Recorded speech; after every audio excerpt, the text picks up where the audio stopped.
Get exposed to faithzodwa's phenomenal designs.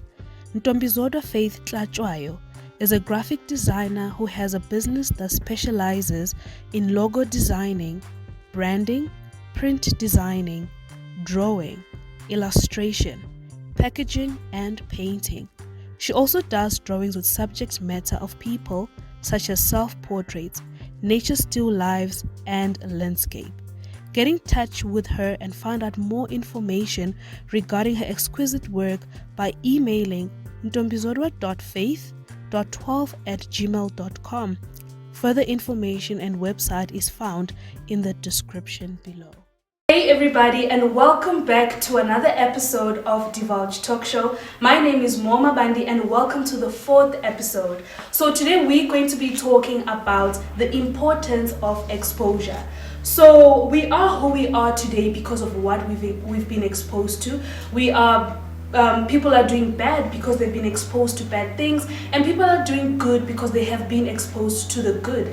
But at the end of the day, we choose the life that we want, and as individuals, we make a choice at the end of the day. So we are talking about the importance of exposure, and as you can see, I am joined by a guest today, and we just want to unpack, we just want to divulge what is it that when we talk about the importance of exposure, what does it mean?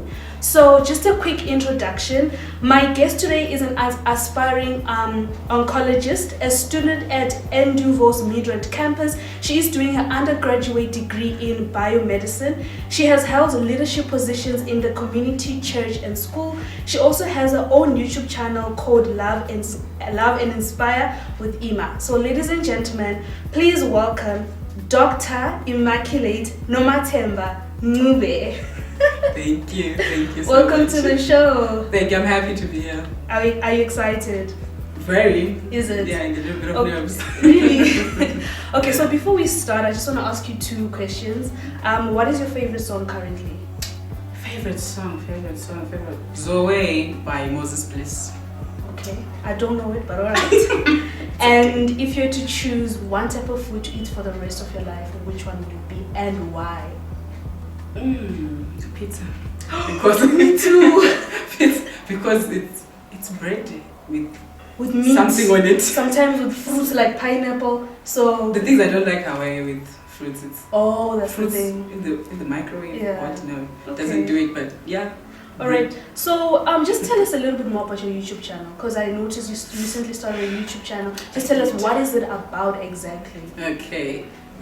From the name Love and Inspire with Ima, you gotta love me. And I've been told I'm an inspiration, I try, so Love and Inspire with me, it's just my life, it's not like I do vlogs or anything. It's all about my life, it's all about what I've been experiencing, what I've been exposed to.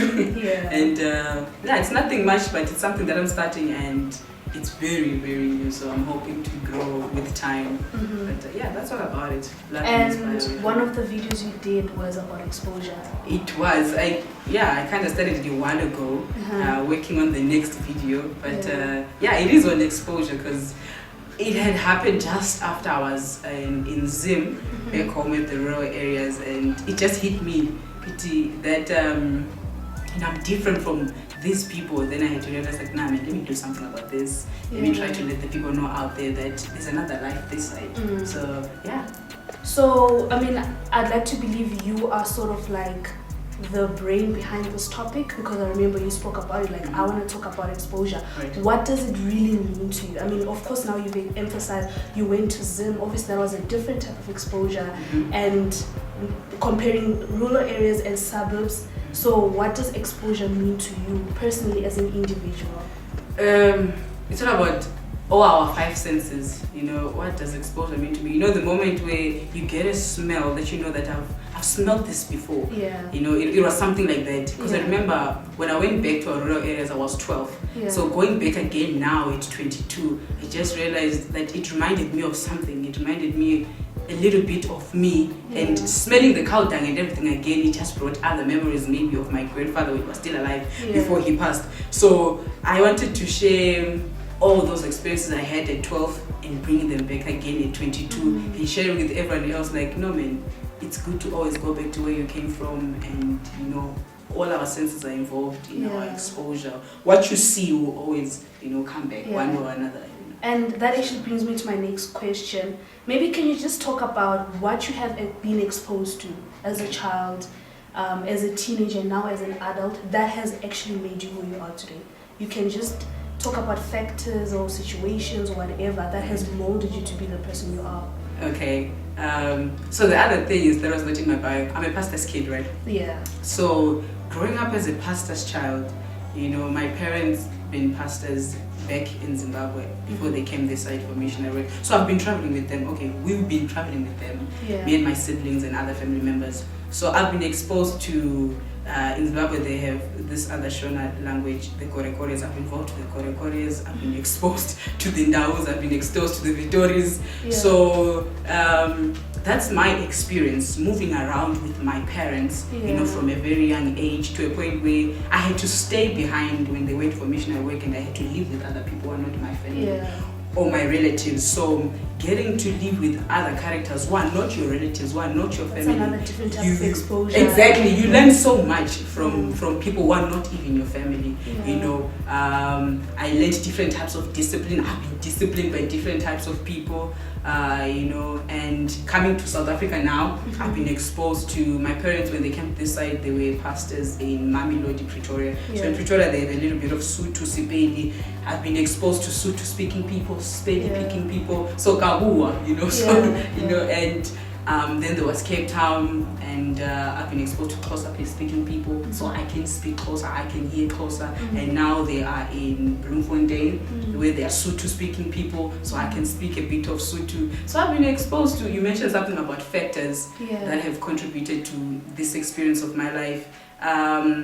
As a pastor's kid, you grew up them saying, let's go to church, church things, prayer, this, that. And that has been my life growing up. But then it was at a certain age I had to make a decision and say, like, this church thing that they're taking me to, I need to make my own decision. Do I really want to be a Christian? And things like that. And getting to be exposed to agnostic type of people, atheist, tribalistic people, and all of that. I've been exposed to those type of people. I didn't experience it, but I'm being exposed to them and them living that life. So those are some of the factors that contributed to who I am. So I'm just a person of grace, so much spirituality, so much faith. That's it. That's basically so it. Have you never gotten to a place of questioning your identity? Because of course, you talk about being a pastor's kid, you travel, you meet new people, old, young, you talk about meeting atheists. Don't you feel that, don't you question your identity, or do you sometimes feel like you've never actually really been given a choice? Especially as a pastor's kid, there's the whole Jesus. Right. So do you ever feel like that, or have you ever felt like that? I have. There's always a certain age that a person will reach where they will have like an identity crisis type of thing. I'm trying to remember, was it when I was 14 or so? I met a very tribalistic kid. 14, I was starting my high school year. I met a very tribalistic kid, who had parents who were into sangomas and everything. And it's like the things that he was doing, I've seen it in the Christian environment. It's like he can, I don't know if it's prophesying, but he did something like that. And I'm like, this is exactly the same what we do in the Christian. As a person who was growing spiritually, I did question myself with that friend of mine, and with another one I met recently who said she was agnostic, I think. Something like that. Then I was like, all these elements, what she's mentioning is just the same as what kind of happens in the Christian environment. So I have questioned myself, and I'm glad that I then made the decision that let me make this decision and let me choose to be Christian. I had to choose on my own, because my parents didn't, growing up, of course, they will force it in your throat and everything like that. But they were not too strict about it. You had to make your own decision eventually, because if they were too strict about it, I guess I end up being rebellious, and things like that. But I then made a decision, and Okay, let's talk about mental health. Mental health. Depression, stress. Did you ever go through that because of these different types of exposure? Because I feel like you have you probably have a different story from other people, right, going places, and I know being a pastor's child sometimes it's like unexpected, and sometimes obviously you're now in a new environment, you get attached, you make new friends. True. Now suddenly you need to move. So let's talk about your mental health throughout that process. You know what? Of course, I remember when I was a kid, I had friends. Yeah. Then we had to move. As a kid, of course, you can move. Sometimes I would go back to the place, see the friends again, but it wasn't like a holiday or anything. It was very short. Yeah. So as time went by, I didn't have much friends that would stick. Okay. I didn't have much friends that would really stick. Friends that started really sticking was when I was a bit older, and now I understand it. And me, I guess peer pressure and things like that. It was when they were in Cape Town. I think I remember making a prayer, just hoping that I do need friends. Yeah. I remember making a prayer that I actually do need a best friend, Yeah. and I'm glad that I made friends. I made them, and they were like me, but they had different stories. We're not really similar, but we had similarities, but different. So. Yeah, I've been, I don't know if I should say depressed. I don't really want to say depressed because it sounds like it's very deep. But let me say stressed. It stressed me at some point. But you know what? After believing and praying about it, I really got friends who are now sisters to me now. And now I'm a person where I meet people, I want to befriend them. You know what? As I befriend them, even when I'm far, we can stay communicated. But the ones that I grew up with, those guys, I don't really remember most of them, or even their names. It's because I was not really keen about it, or even serious about it. But there is now, and I want to inspire everywhere. I want to make friends everywhere. But mental health, there was a point where I was really serious. I mean, I don't know if you asked this, but let me even share it. Where soon after finishing my high school, there was, every time when you finish high school, everyone goes to varsity. They go to college, they even start jobs and things like that. But in my case, it wasn't like that. As a pastor's kid, my parents, it's not like they have like a stable job. So there were other means. I had to do something else. So the serious mental health that I had soon after high school, I remember coming across a suicidal thought. I've never really thought about it, but you feel like everyone else is progressing in life. Except what about me? Exactly. I understand. So I had about 3 years without going to school. They were like gap years, but they were not really gap years. But I'm grateful that I learned a few things as time was going by in those 3 years. But I guarantee you, I fell into so much stress. I really don't want to say depression, but I fell into so much stress. Why are you afraid of the word depression?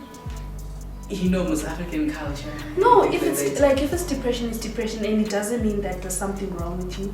It's okay. You're going through something, and true, but I don't really know how to differentiate it. Okay. I wouldn't know is this really depression. Maybe it was. Yeah. Because now there's clinical depression where someone gets antidepressants and everything. All right. I don't think I go to that point. Yeah. That's why I want to say stress. Okay. Because other people it gets to an extent where it's really bad and they have to go to hospitals and things like that. So I hope I answered your question. Yeah, you did. So why is exposure important?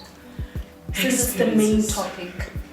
Right. Why is exposure important? Yeah. It's all about what we experience that makes us who we are now, that makes us have the characters we have now. Yeah. It's all because of what we experienced. Exposure is all about experience. The word exposure comes from experience. Yeah. So the experiences that we have, what we see, where we go, who we interact with, what they invest in my life.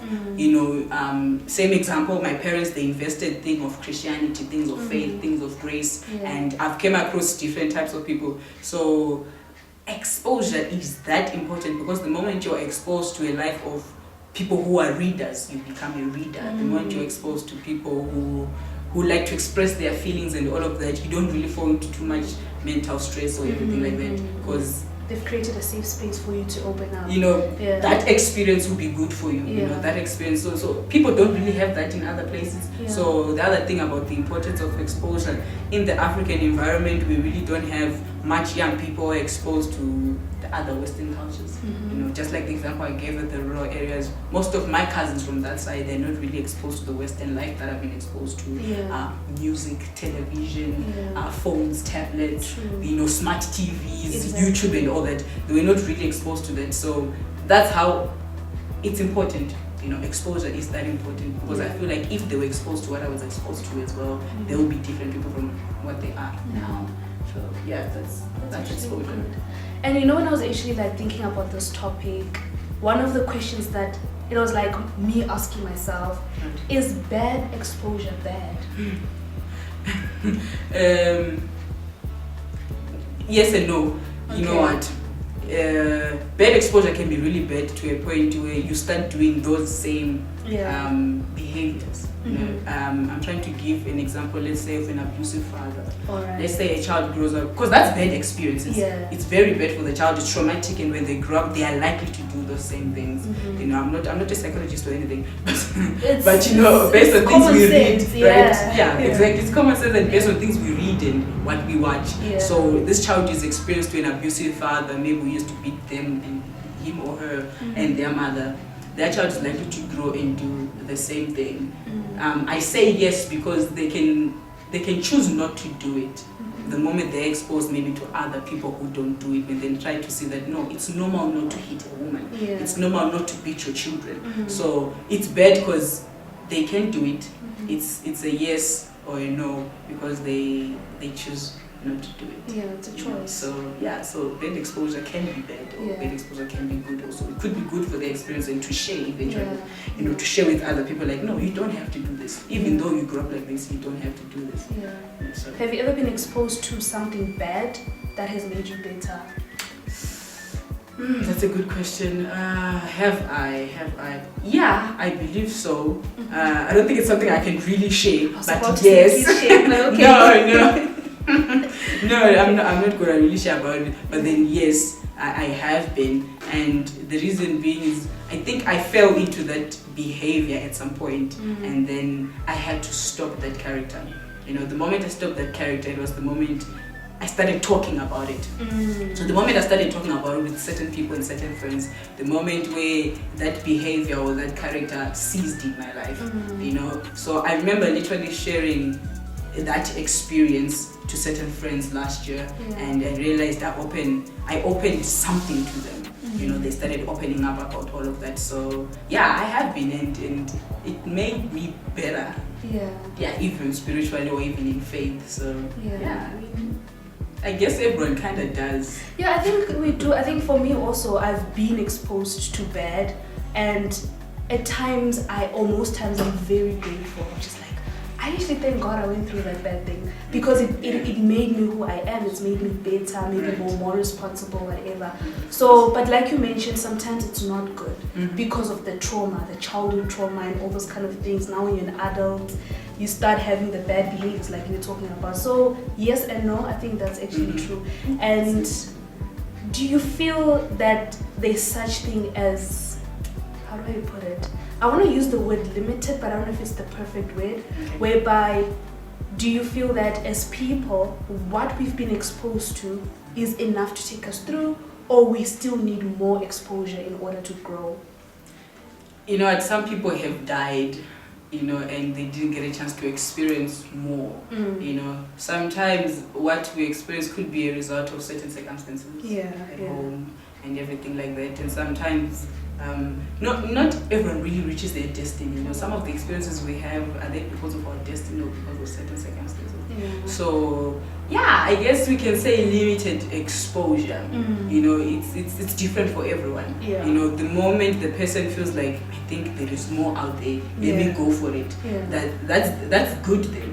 That's good. You are going for it, and it's good for you. And that will be your experience, and you share it with other people. The moment someone else hears about it, the more they want to experience it as well, because they've come across you.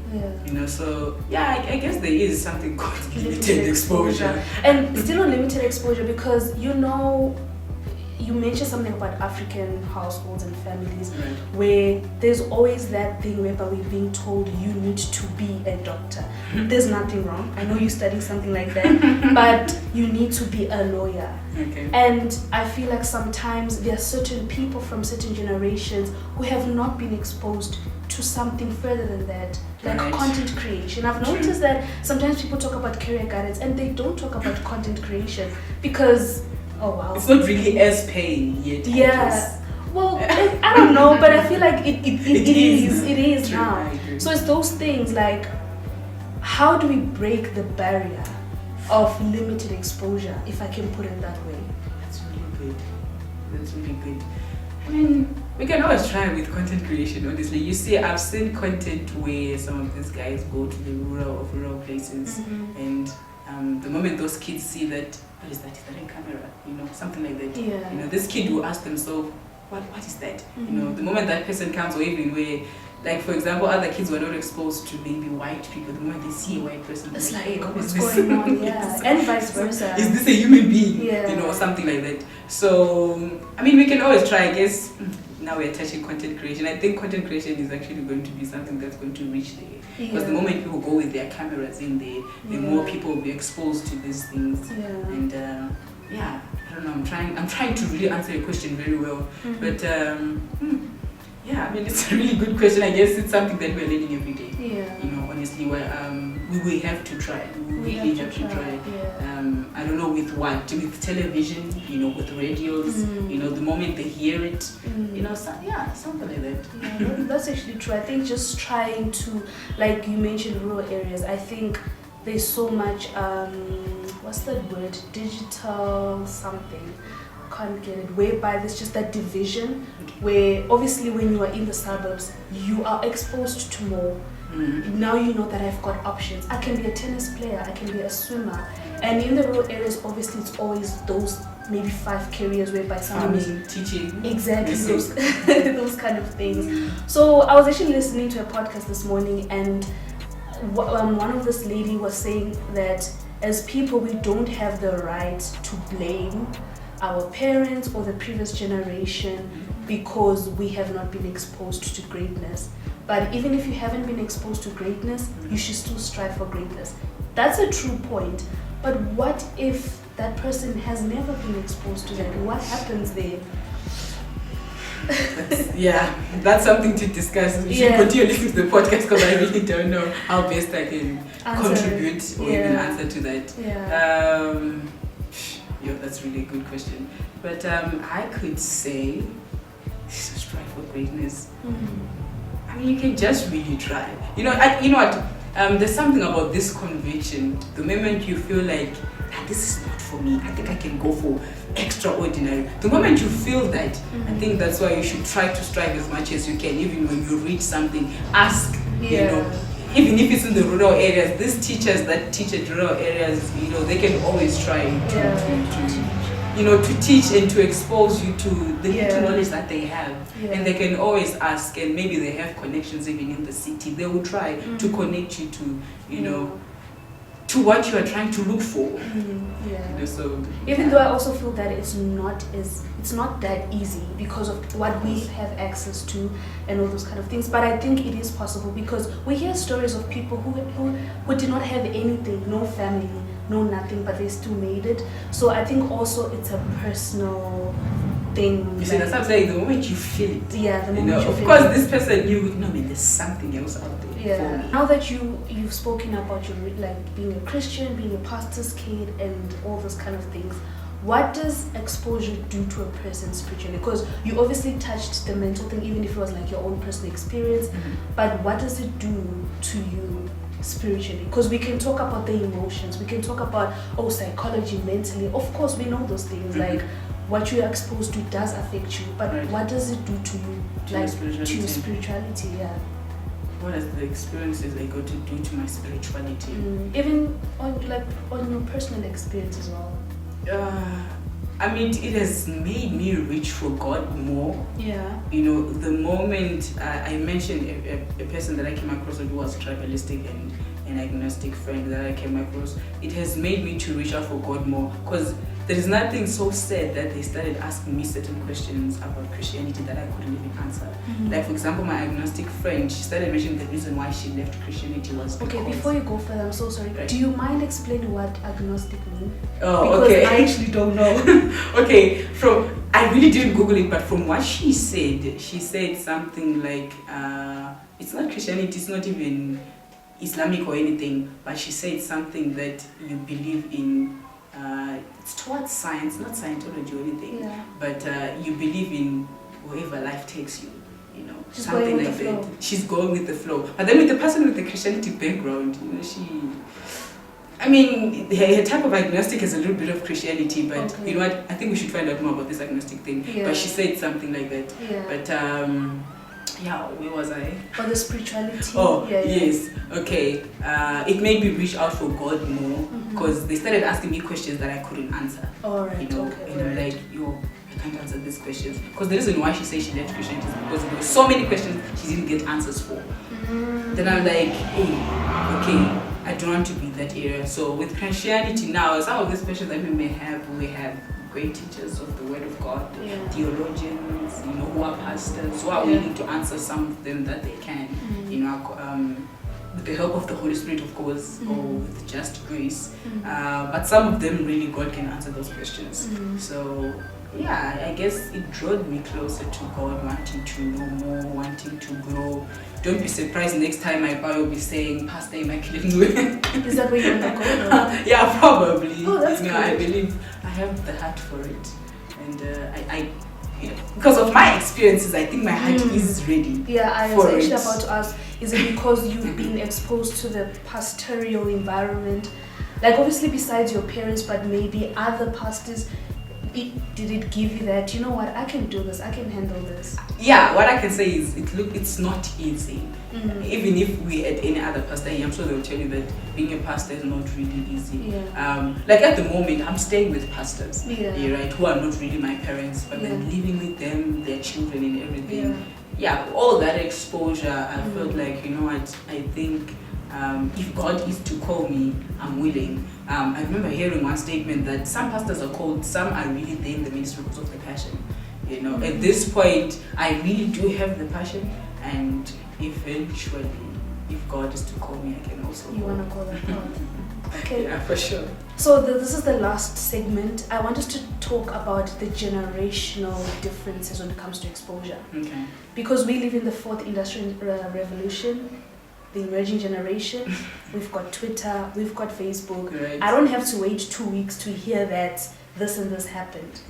And I'm exposed to a lot of celebrities, people that I call my role models or friends, whatever it is. Do you feel that this generation has a higher chance of actually walking or tapping into their purpose more than the previous generation? Because we have a variety, with so much in front of us, and we can choose, and through choosing I know that I'm meant to do this. Absolutely. When you were saying all of this, I just realized we are now in that generation where we don't even have to do some of these jobs that our relatives or that other generation did. It's like we can create our very own jobs. Like this content creation thing recently started. You know, it's something that's recently started, and now people are making money out of it. A lot of money out of it. You know, we are now that generation that we have career guidance. Back then, I doubt if they had career guidance, but then now we do. You mentioned something about we have so many varieties now. Now we can choose. You know, even when it comes to now, I can know what is happening in India. Back then, they didn't know what is even India. They didn't even know what is happening in Thailand. But with us now, we now know, because of internet, because of social media, we now know certain celebrities. This one she's from India, that one she's from there.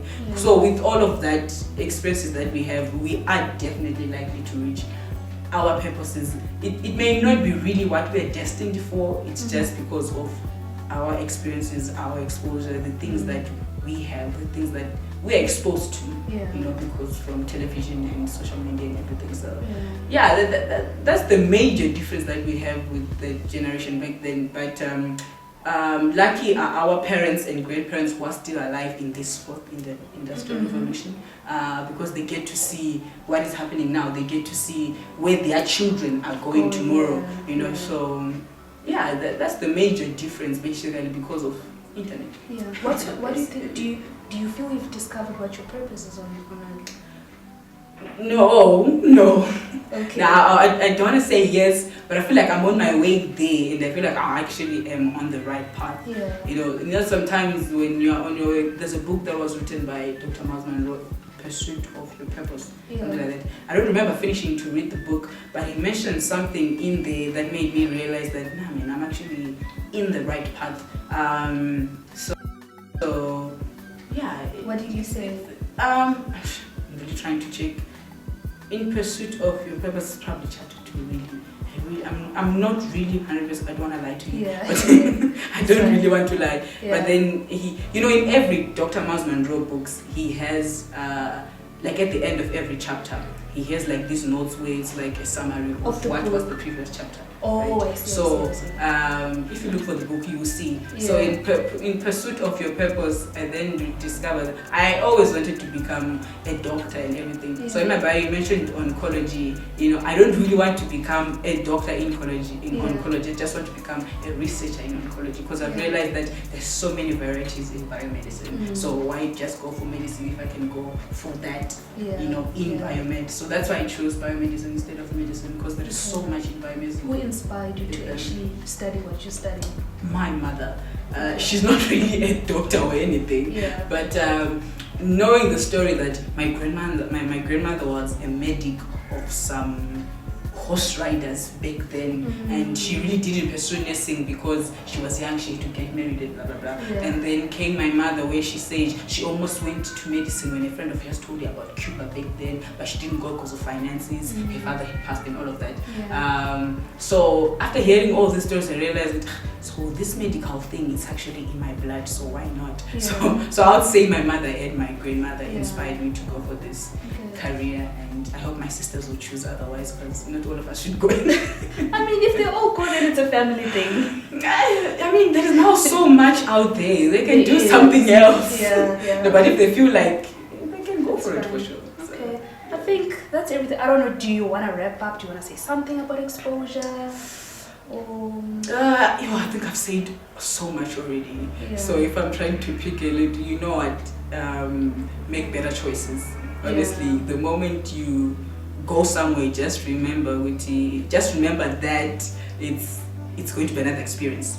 So wherever you go, make sure the choices you make, wherever I'm going to go, whoever I'm going to talk to, it's going to make an experience for you. So choose wisely. And bad exposure is not always bad. Absolutely. It can be good for you. Absolutely. So thank you guys so much for watching. I really hope you enjoyed. I hope you learned something regarding the importance of exposure. Let us know in the comment, what do you think? What have you been exposed to that has actually made you who you are today? And just some other thoughts or opinions that you have concerning this topic. So until next time, see you guys and goodbye.